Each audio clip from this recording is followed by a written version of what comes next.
Good morning. My name is Jeff Howe. I'd like to welcome everyone to joining us at Fairfield Friends Meeting House this morning, in person and online and Zoom. We're grateful you're with us. If you have your cell phone with you, if you could please shut it off or at least put it on airplane mode so we have better bandwidth for our Zoom folks, that would be wonderful. We're going to start out by singing worship and song. First, if for those who are able to stand, we're going to sing worship and song number 1, All Things Bright and Beautiful.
Well, we've just started and I am already changing the order of worship. while the children are here, we're going to go ahead and have a children's message for them. Joanne, or who's Joanne? Come on down, and kids, come on down and listen to a story. This woman has been telling me stories for 42 years now, and they get better all the time, so come and enjoy.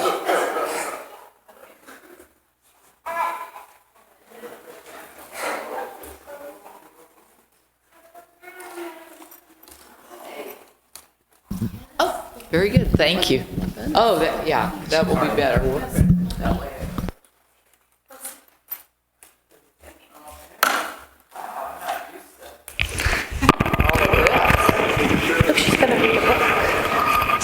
I can do this without it. Hi, what's your name? Say Griffith. Griffith. You're Griffith? Griffith, I'm Miss Joanne. Okay? And I'm going to read you a story today. Do you like stories? Yes. Good, good. Griffith, you are lighting up my soul. You know that? And who's your baby with you? Who's this? Griffith, who's this? Is that Augie? Yes. Oh, I love it. I love it. You know what, Griffith? I'm going to stand up because even though you're the little people, are you going to come sit? And what's your name, sweetheart? Charlotte. Charlotte, I love that name. Now, Charlotte and Augie and Griffith, I am a children's librarian, and I have been doing this for years. Matter of fact, this is my 17th year of being a children's librarian, and it just makes me happy. So I'm going to read you a story called I Am We, a book of community. See? Look how pretty that picture is. And look, she's sharing a flower with this little boy. Come here. Do you want to stand? You want me to sit here so you can see? Yeah. Okay. I tell you what, can you kids come up here? Yeah, let's do it this way. Oh, this is the best. This is like having my grandkids with me. You guys are really making my heart sing. I know it is important to take care of me, to focus on my own breath, my own needs, and to be kind to my mind. Look, she's taking a quiet moment. And she's got her kitty over here, and her kitty's taking a quiet moment too. But sometimes I wonder, is that selfish? How does caring for I know it's not, is it? How does caring for myself help anyone else? We have to take care of ourselves, don't we? But then I realized that the better I feel inside, the more I can be there for others. See, she took a little quiet time, and now she can take care of her kitty. My friends, my family, my community.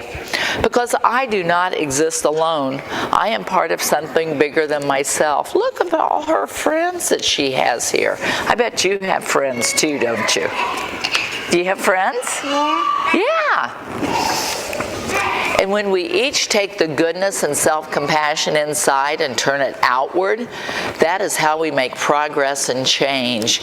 Look at all of these things that she's getting ready to do. Paint pictures and love someone and write. How we build, create, learn, and show love. How we care for each other affects the world. I am more than me. Hey there. I am we. I am we, I know. When there are challenges and struggles, I can check on you. You can check on me.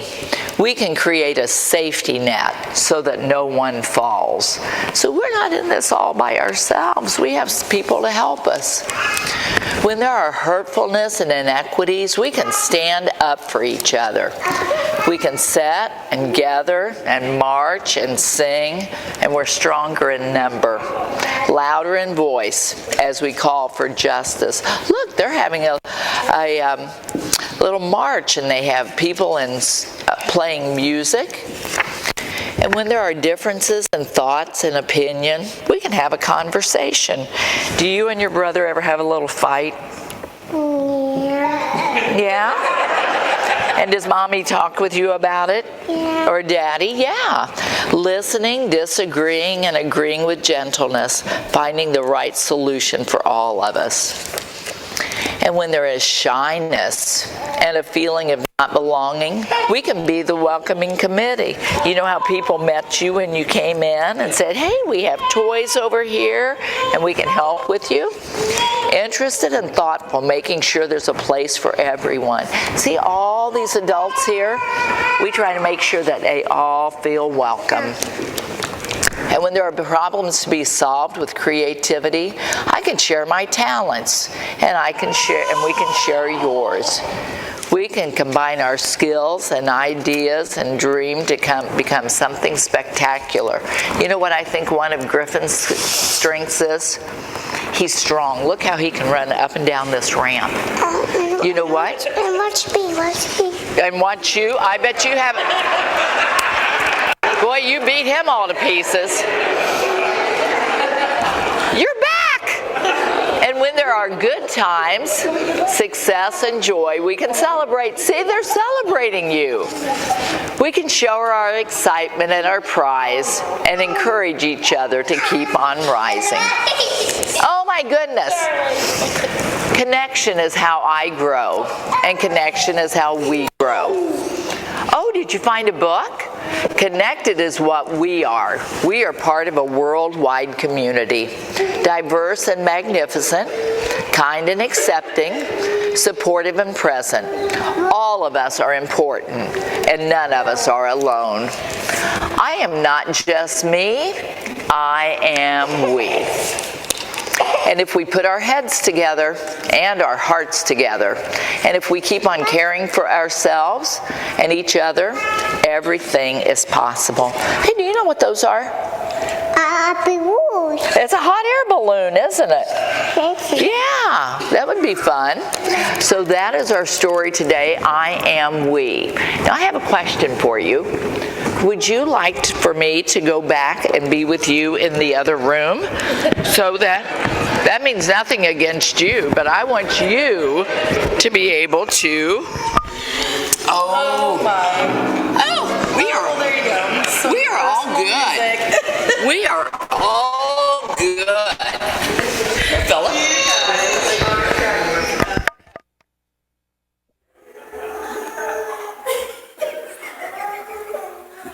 There you go.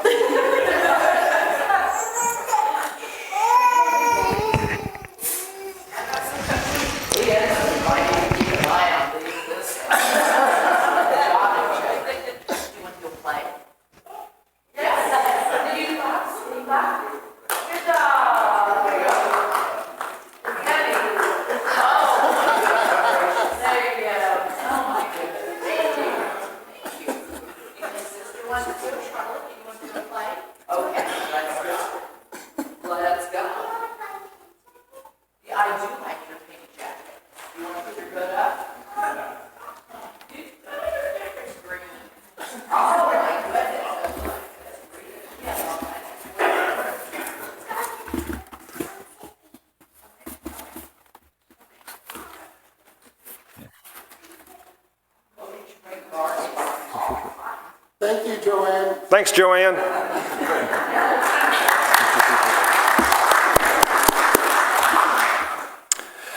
Well, since the program has been changed, I'm going to also change my centering thought. The kids inspired me, and when I was watching them and thinking about how that would go in some other churches, and I was reminded of when Jesus critiqued the disciples for going after the kids. Hey, get these kids out of here, and just made me want to ponder for us. What areas in our lives have we stopped being a little child because Jesus said that's the way to learn, and if we're going to get into the kingdom of heaven, we have to be like those little children. We have to be querying, we have to be learning, we have to be questioning. So what areas in our lives have we closed off and said, no, I already know that, I'm a great Gentile, I already got this figured out, I got my plan, I got my schedule, and I'm locked in. What areas in our lives and our hearts have we shut out the divine and said, I don't need to learn anymore? And we need to remember Jesus said that we need to become like these precious little children if we're going to grow. Okay, now we'd like to move on to announcements. And we'll go ahead and begin announcements with our friends on Zoom. Any announcements on Zoom?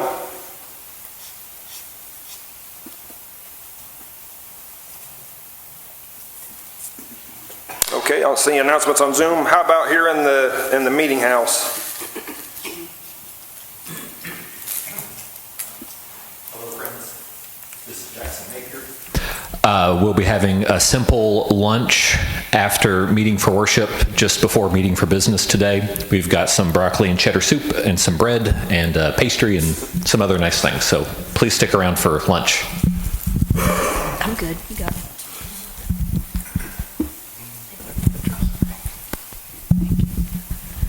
Hi, this is Josiah Hostetler. A couple of announcements from Peace and Social Justice.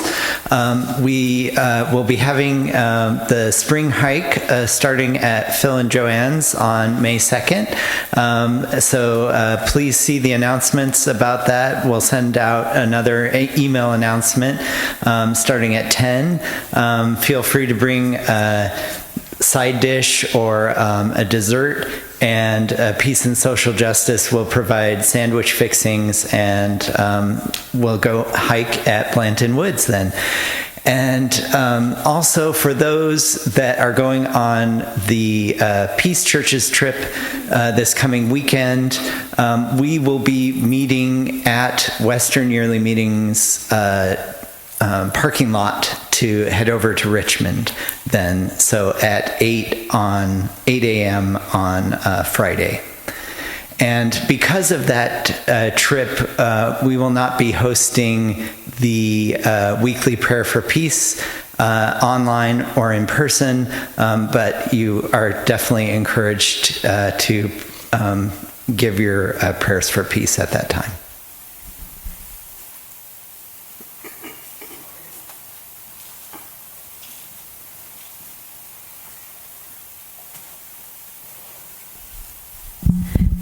If we'd been coordinated, Josiah could have put on this on his ministry, and council has decided it's been way too long since we had a pitch in. So work up your appetite at the hike on Saturday, and then Sunday the 3rd we will have an all-meeting pitch in. No occasion, except we haven't done it for a long time.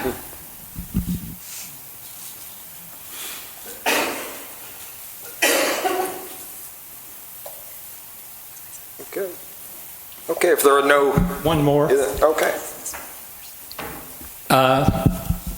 Meeting for business has already been mentioned, but I should anybody that plans to stay for it, I should probably let you know we're trying to accomplish too many things with not enough time and not enough people. So there's a brief meeting of a group right after meeting for worship. Then Jackson has the lunch in the dining room. Meeting for business will probably not occur until 12:15 or 12:30, just because of the other things we have going on. Good Sunday morning. I'm Linda Lassiter, and I just want to mention for you all that early voting starts up again on Monday. So don't forget to do that. All the satellite locations will start up on Monday. Thank you.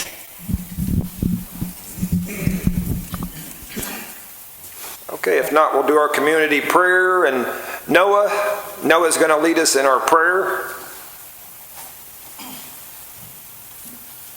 I can't see from here if he's on. Are you there? Noah? Okay, great.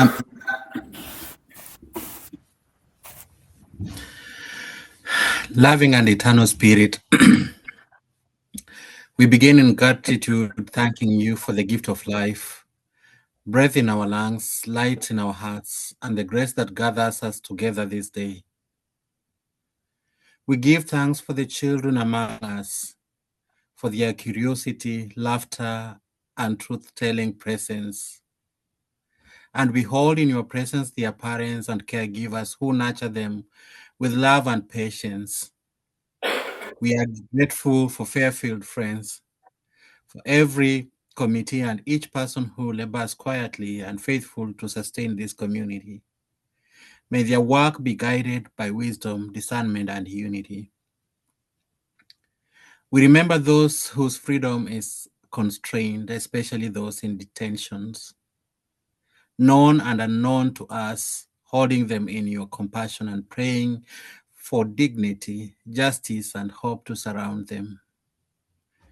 We lift up Randy and Becky and all who are sick and recovering, asking for comfort, healing, and the steady presence of care. Strengthen all those who walk beside them. As we look toward the peace tour this coming weekend, we ask your blessings upon all who will participate. May it be a witness to peace, a nurturing of understanding, and a seed of transformation in our communities and beyond.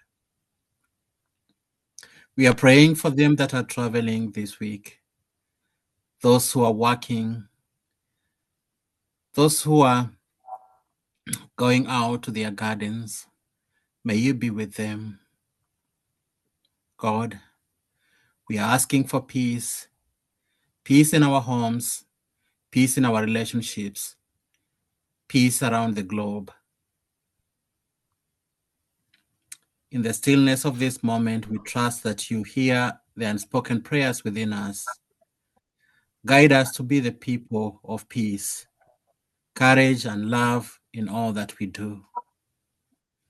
Amen.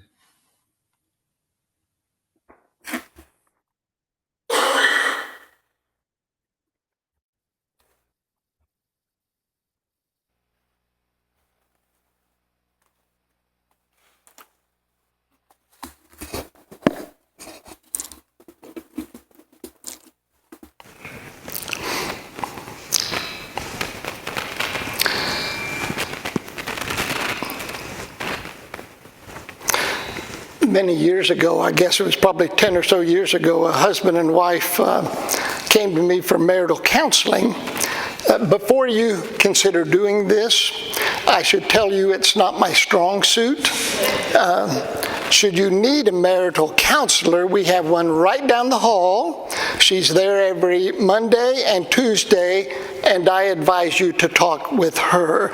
She's also not likely to mention you in a sermon illustration, so yet another reason. The thing about counseling is that you patiently help others have their own insights and arrive at their own healthy solutions in a non-judgmental way without getting in a hurry and telling them what to do. Is that generally accurate, Matthias? That's perfect. Thank you, thank you. This is where I fail, because I tend to say things like, "You've got to be kidding me." And why in the world would you do that? And not to mention, what were you thinking? Don't be stupid. These things are not conducive to healthy self-discovery. So this couple in our town came to me for help. I'd known them, as I said, a number of years, and in all the years I'd known them, and in all the years they'd been married, because I'd heard from others about them, they fought constantly with one another. And I realized after meeting with them, the reason they fought so much, and I don't mean this in a mean judgmental way, it was just, I think, a true observation. The reason they fought so much was they weren't very bright. They just weren't very bright, and not being bright, lacked the emotional bandwidth to navigate the relationships in their lives. And we've all known people like this.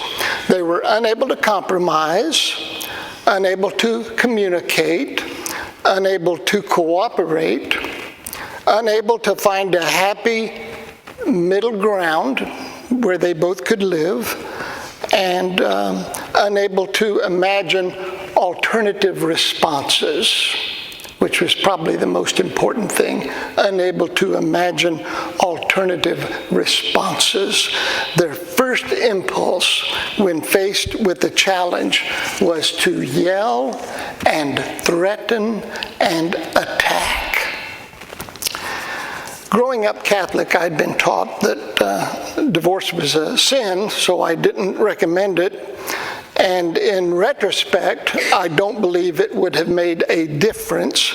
I think they each would have been an unsuitable partner, no matter who they married, given their lack of emotional intelligence.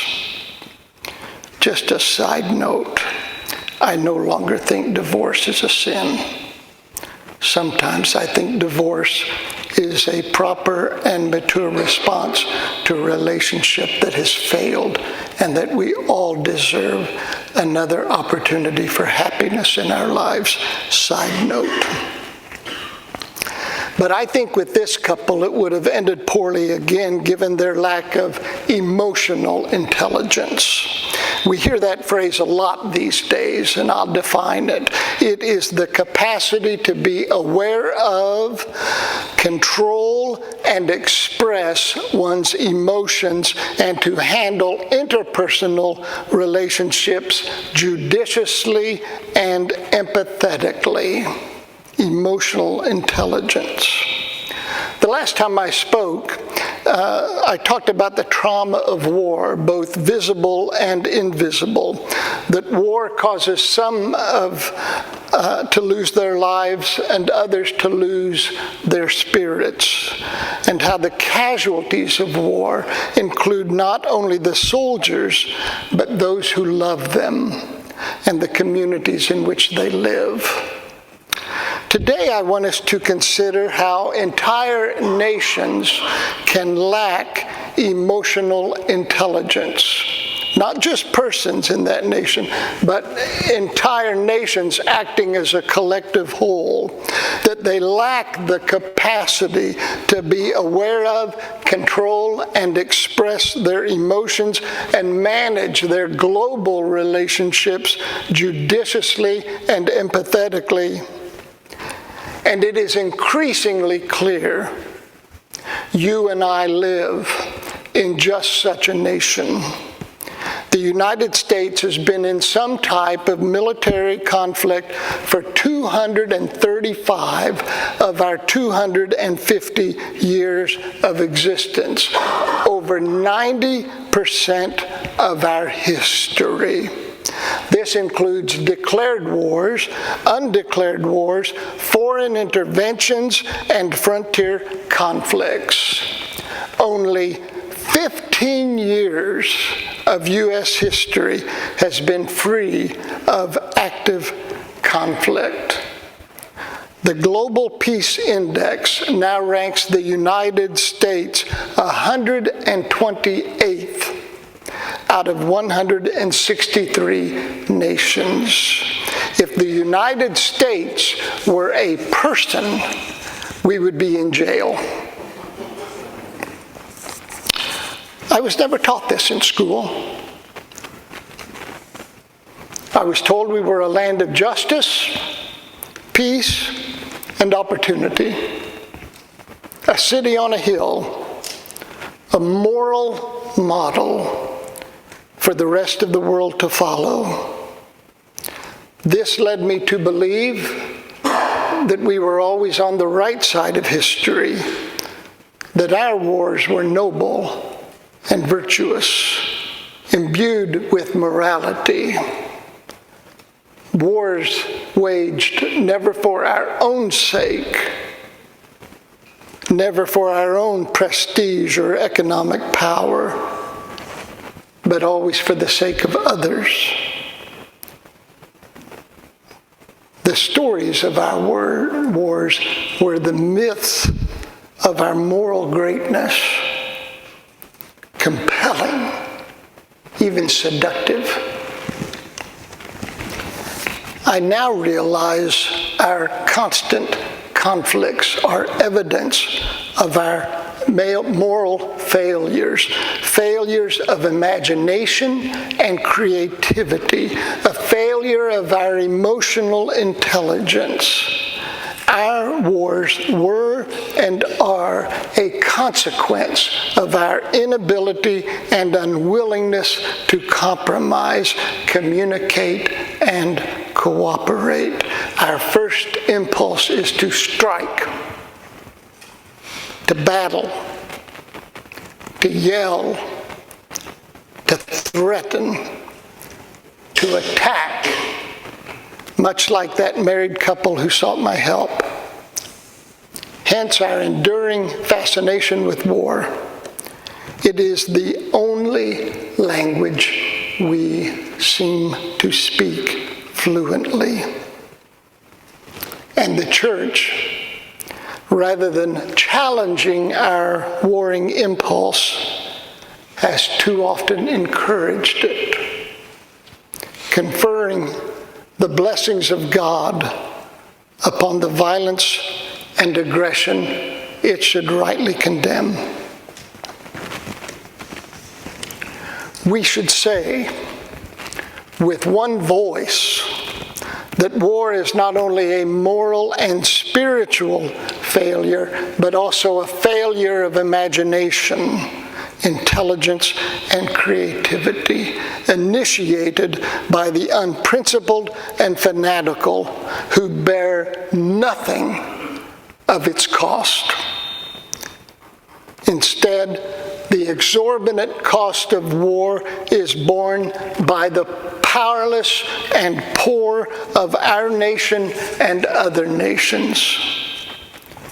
The children and grandchildren of war makers are seldom found on the fields of war, and so war makers feel no impetus to avoid war, feel no incentive to solve our problems peacefully, productively.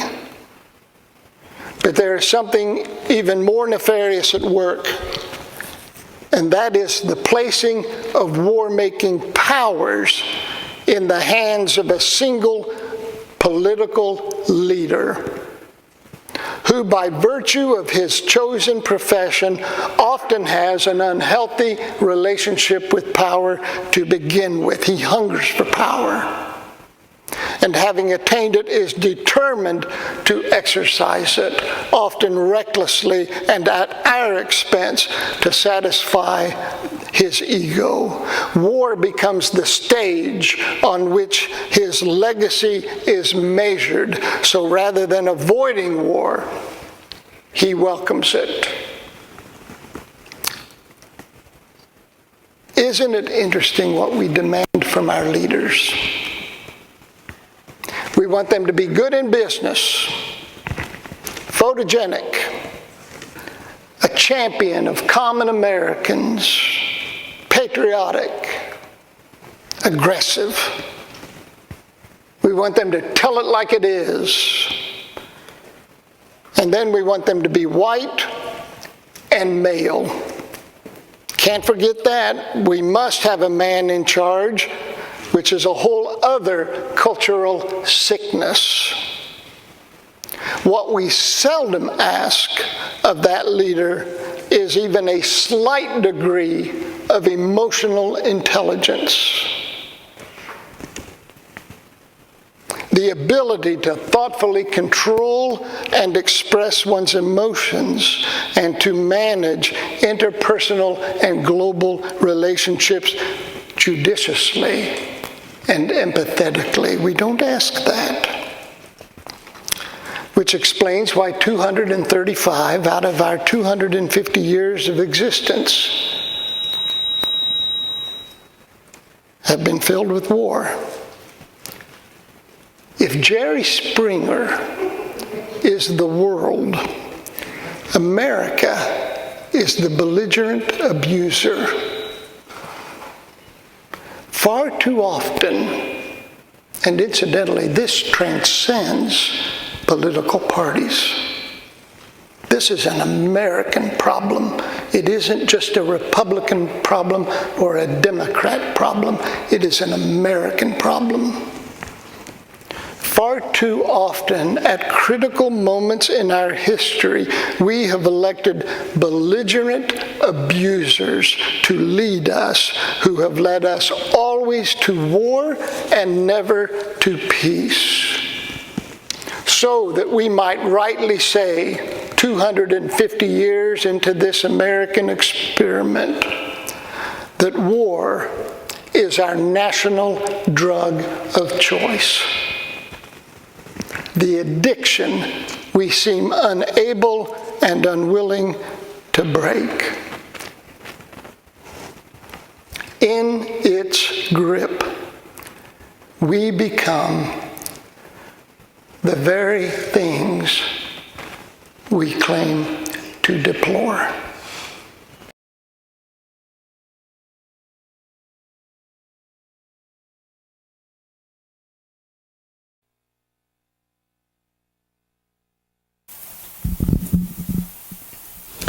Alma Pierce. I've been shocked my whole life about how many people don't know what a pacifist or a conscientious objector is. Well, being a Quaker my whole life, that's been an obvious position that you can take against war. And Phil, you shocked me today with telling me how many years we haven't been at war. And so when I explain pacifist and conscientious objector, they go, oh.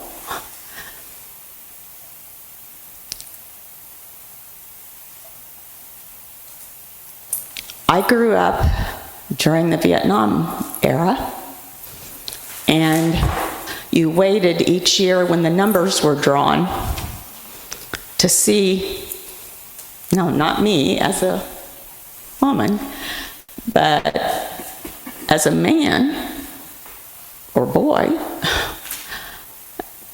what your number was going to be. I sometimes fear that now we have a couple of generations that have no idea what that means.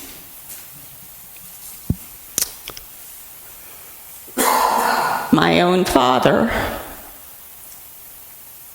what, 8th generation American Quaker, got deferments in World War II until when his date was coming up that they'd expire, he was called into service with a 1-month-old daughter. And he could not claim conscientious objector. So once in the service, he had to declare non-combatant.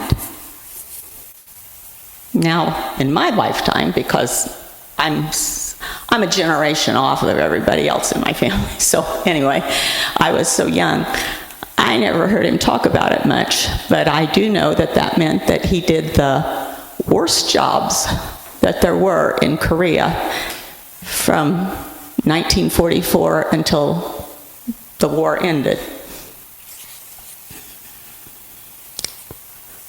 However, with what I've said, this week,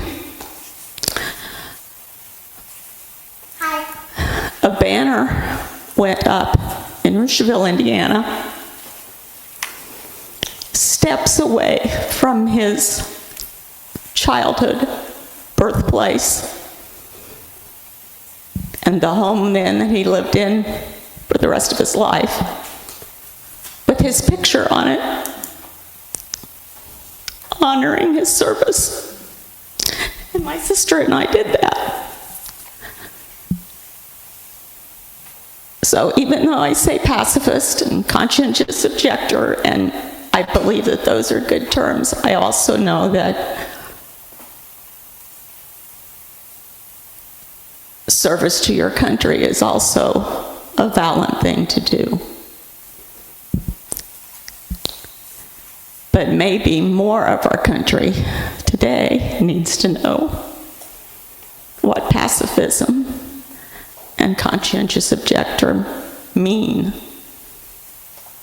in the spirit that we look at our neighbors, both at home and afar, and our friends at home and afar.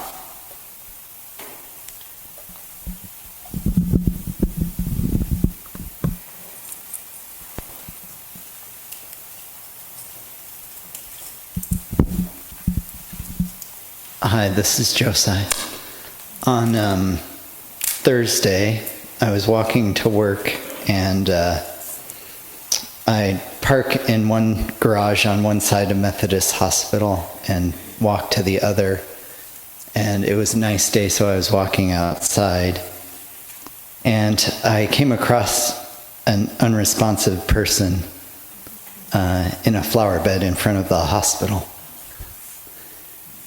And my thoughts were that, initially, like, who is this and what do they need? But then I reported it into the emergency room that was just there at the hospital. And it turns out it was a body of someone who had died. I'm not sure of what. My guess was an overdose. And so the war has been brought home. There's so many people that can't afford medicine because of the way our medical system is set up, and so they self-medicate.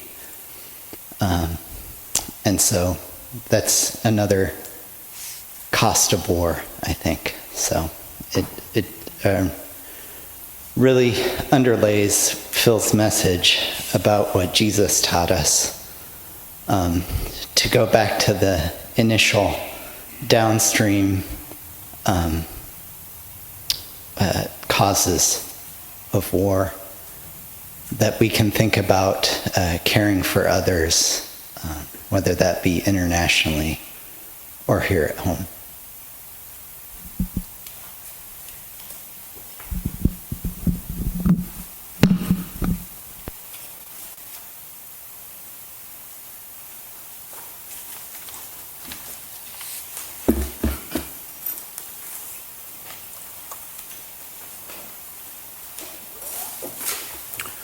Well, when I became the pastor here, I had him put a little line in the contract that said I could change the last hymn if I felt led, so I'm exercising that contractual privilege and inviting us to stand and sing together hymn number 286, Who Are the Patriots?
Well, a little story.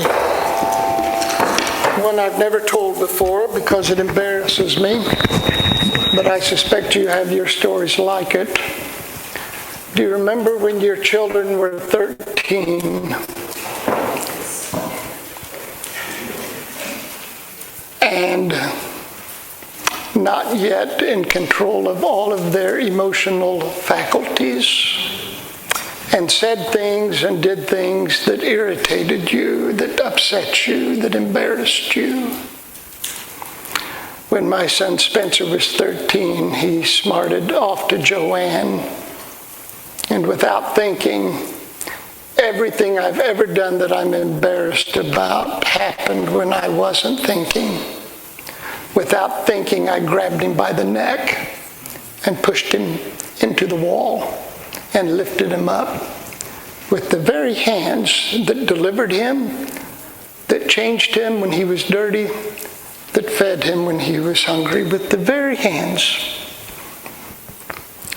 And something went out of me in that moment, and something went out in him too. And I know that just as I have never forgotten that moment, neither has he. And I know we all have our moments like that. So this week, friends, be mindful. Be mindful. When you're angry and wanting to make a point, or your pride has been injured, just stop. Just slow down and be mindful.